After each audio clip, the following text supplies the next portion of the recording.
дастаи равшан бо либосҳои сафед бозӣ менамояд. خب بازی فوتبالبازان میزبان شروع کردن از مرکزی میدان ولی در اول رقابت آنها حمله خود را انجام داده نتوانستند. یک وضعیت خطرناک برای بازیگران روشن ولی در زمان خود را داشته میگیرد. فتح‌الله علیم‌زاده ضربه او زمینی فرصتی دیگر برای محمد شریف سید خواجه و تو به دستی بازیگر دسته خوجند میرسند. نه اینجا بازیگران خوجند حالا حمله اولین خود را میتوانند انجام دهند. دلیر یادگورов در مقابل محمد نسکوف گزارش خوبی دلیر یادگورов پرتو به جریمه گفت فرصت و دروازه‌بان روشن ضربه کرامت‌الله سعیدов را برمیگرداند.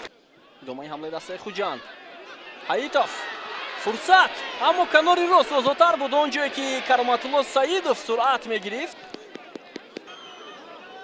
پرتوی بلندیو با جریمه گفت وضعیت خطرناک بونگینبه پرتوی بلندیو لایونل آدامز توپ را به حملهگری دسته روشن میدهد ولی تونی بیکاتال هم دسته خود را کمک کرد در همین لحظه.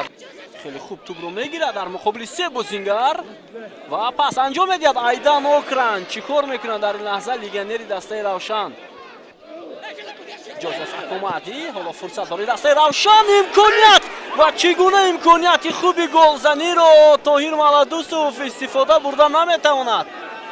گینبه پرتابی با جریمه گفت چگونه از گل مقرری دروازه روشن از گل می نگاه داشته می شود.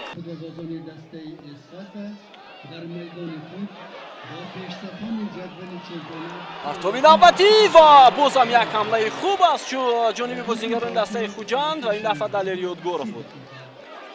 اوت به نفع فوتبالبازان دسته روشن و صدای اشتراکی داور از انجام این رقابت درک میدهد. حساب بازی 0-0 به پایان میرسد. دسته ها صاحب یک گل میشوند.